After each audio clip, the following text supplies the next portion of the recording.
Hi friends, I'm Pennie Hunt and this is Pennie Heart to Heart. I come to you sporadically here and there and talk to you about my writings. And today I want to talk to you about my writing, Where Do You Spend Your Time? Think about that one. We are so busy in life and we have calendars and we have charts and we have schedules and commitments. And so we are always trying to figure out where to spend our time, because time is such a precious thing in our life anymore, in our world, because time goes so fast. It feels like we have less and less of it just because we are so busy. But that is really not what I wanted to talk about. That kind of time that we schedule on our calendar, who we're going to meet with, who we're going to have lunch with, all of those things that we schedule. What I want to know is, where do you spend your time? In the past, in the future, or in the present? That is a little trickier. And it is hard for all of us. It's hard for all of us. I remember as a child, I used to sit in school and daydream out the window and think about what it would be like when I was older, or when I was done with school, or think about my life in the future, or even what would I be doing at 3 o'clock when the bell rang and school was over for the day. I'd be daydreaming about what was going to happen next. I also think we spend a lot of time thinking about the past. And this is a hard one, always a hard one for everybody. I have examples of this, as you know. If you've lost someone, if you've experienced a trauma or something that you think about in the past and you think about, how could I have done that differently? Or you wish you had a do-over for things in life that you could go back and change. And so you spend a lot of time thinking about what happened in the past, what you could have done differently, how you could change that, and you try to replay it in a different way. We spend a lot of time there. But you've heard that phrase, be here now. It's a really common, popular thing to say, but it is so true, because what we do know is we can't change the past. We really can't predict the future. None of us know how long we will be here for. I mean, it's very responsible to plan for retirement, to plan your education, to plan some things in life, and plan how your life is going to play out. Like, many people want to get married and have children and do what kind of seems normal in life. Many people have a whole different life plan than that, and they plan it in a different way. That is responsible.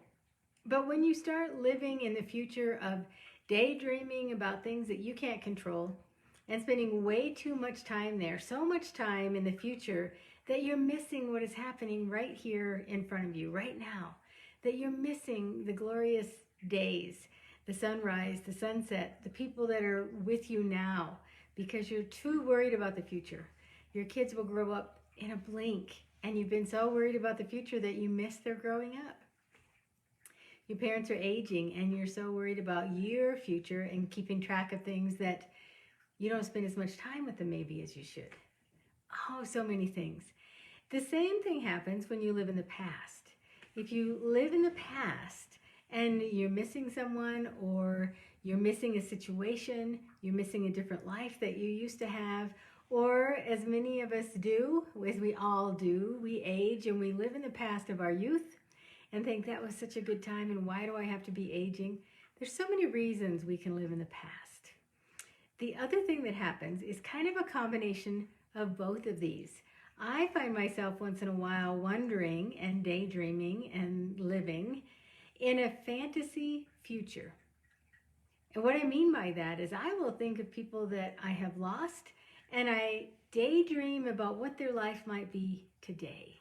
Now, it probably wouldn't be like my daydream. It probably wouldn't be like my fantasy future that I keep thinking about. And by doing that, by living in this fantasy of what might have been, of what might have played out, of how that life might have looked, again, I'm missing what is right in front of me. I'm missing the day that I should be enjoying today. It seems like the older I get, the more I hear about my friends and people I knew in life that, like all of us, are aging. maybe have health issues or pass away, and it seems like it happens more and more, or you hear about it more and more the older you get. And I think that reinforces in my mind the idea that we should be here now. Live in this day, in this moment, right now. Enjoy the fresh air. Enjoy the spring. If it's a spring snowstorm, enjoy that. If it's a phone call out of the blue that maybe interrupts your work or something, how you had your day planned, enjoy that spur of the moment phone call or that spur of the moment visit from someone that you haven't talked to for a while or you want to talk to, or initiate it yourself. Pick up the phone, be here right now in this moment and call someone that you haven't talked to for a while. Call someone, tell them you love them. Just talk to somebody, reach out, because this is all we have is this moment. We might not be here tomorrow, so we don't know what the future is going to look like. We can't change yesterday. So spending our time in thoughts of how we could do that over, how you would have done something differently, or living in regret for something that you did that you wish you could change and you can't. So the best we can do is be the best person that we are right now, the best person that we can be right now in this moment. Spend time with the people that we care about and that we love and that we want to know better, because that will enrich your life and theirs. And don't spend so much of your time daydreaming about the future or reminiscing or regretting the past that you miss out on today. So my writing, as always, I link the link with this video if you haven't read the writing. I just wanted you to get a little snippet of what I was thinking about and encourage you to read it, encourage you to start thinking in this way, that we should live in this moment right now. We don't know if we have 22 years or 60 years or 99 years to live. We don't know. And so do what you need to do to plan for your future and your retirement and finances and all that kind of good stuff. But don't obsess so much with the future that you're missing today. So that is what I would like you to encourage you to do. You can read the writing. The link is here. I love to hear from people. If you have an example, if you have something you'd like to say about this writing, I answer every email I get, every message I get. And so if someone has something to talk to me about or comment on this video, or the post is on Facebook as well that links you to the writing, I answer everything.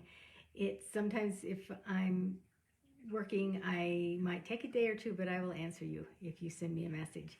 So I'd love to hear from you, how you spend your time, how you balance the idea of a schedule and commitments and meetings and work and all those things that we have to schedule in our day, how you balance that with spending your time in the past, in the future, or the present.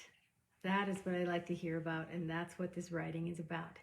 I thank you so much for joining me for just a few minutes today. I try not to take too much of your time, and I encourage you to read the writing. I'm Pennie Hunt. Thanks for watching.